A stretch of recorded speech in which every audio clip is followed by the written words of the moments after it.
I opened proceedings today, and my talk covered really two main areas. Firstly, looking at Brexit. That's really been the big story for the year, and we've done a lot of work looking at, firstly, what happened around that vote, what members wanted before the vote, the impact of the vote, and then what's happened to the industry in that subsequent period. And really, that was a story of deep uncertainty at the time of the vote, settling down and coming back. I think it's important that print doesn't make the mistake that the music industry made and thought that vinyl was gone forever and that crappy CDs, crappy tapes, and then soulless digital formats were the only future of music, when quite clearly music is part of the arts, and the arts are tangible, physical. You have people like to touch things, to feel things, to look at things, and it's exactly the same with the print industry. J. Walter Thompson, the advertising agency, they produce a big future trends report every year, and the one they produced this year had an awful lot of stuff in it about millennial women and their trends and what they were up to. And they decided that they wanted to have a big impact with this report, and normally they just publish it digitally online. So they actually designed it up as a woman's fanzine, a printed magazine, and they started to distribute it, and they found it had a much bigger impact in terms of what it was saying and how it was picked up on and people who were talking about it than any of their previous reports which they just published online. I mean, it's almost like print's gone so out of fashion that it's now in fashion again, in that kind of hipster revival with vinyl and those kind of things. For me, the standout things that print delivers over digital are authority, engagement, luxury, and innovation. And I think one of the things that as an industry we have to do is make sure we take our message to the marketeers, to the brand owners, to our end users with some passion and persuade them about the impact and the value that print has. There's something beautiful about a book, there's something beautiful about magazines. Possessions are part of being human being. I know we've got squeezed spaces and possessions can often be difficult, but we all like things around us. And I can't imagine a time where the only thing that we want is a wall with a screen on it where we flick a button and you see your latest digital print, because there's something unreal about that, and there's something not, it's distancing yourself too much from the human condition. Now, one of the reasons why I really love print is because you don't get graphic design on digital like you do on print. I wasn't here for Wayne Hemingway earlier today, but I'm sure he spoke about the same thing. You can get some fantastic graphic design with print, and I think that there is nothing as iconic as the Sun front page. It is iconic, it is historic, and it is incredibly powerful. So authority we saw very clearly after the Brexit vote earlier this year.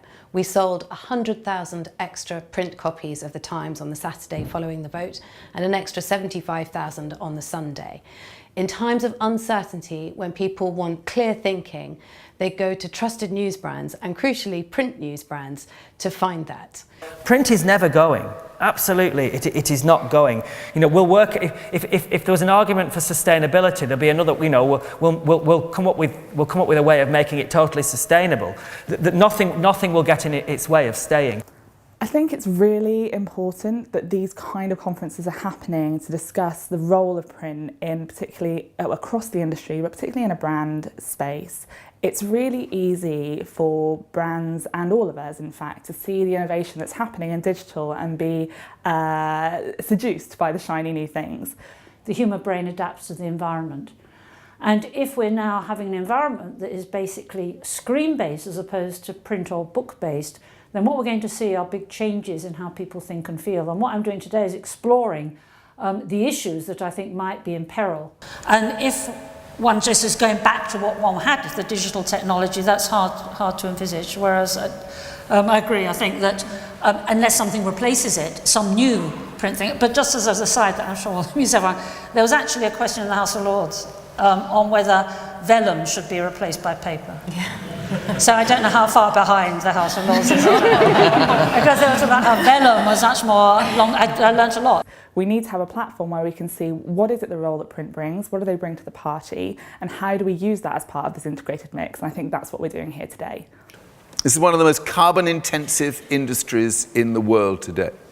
Now acknowledging that it has to have a radical journey towards a much lower carbon proposition for consumers and the world today. This is an industry that is capable of adding this economic value to humankind on a genuinely sustainable basis. It can replace the natural capital that it draws down on for its raw material. It can manage its plants in a really efficient way to reduce energy consumption and emissions of CO2. It can limit the runoff and the pollution that it causes in waterways and so on. Two Sides actually has a remarkable track record on this. They led a really good campaign where they directly tackled, and they continue to tackle, any provider that tries to claim that going paperless is somehow green. I think the key point about direct mail is that it must be really ferociously targeted.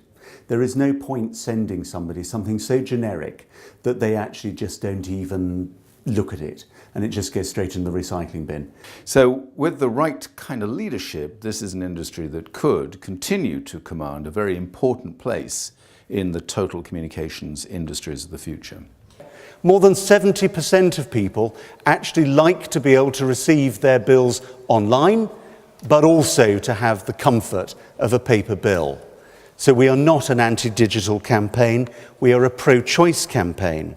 Print delivers something different. It interacts with us in a different way.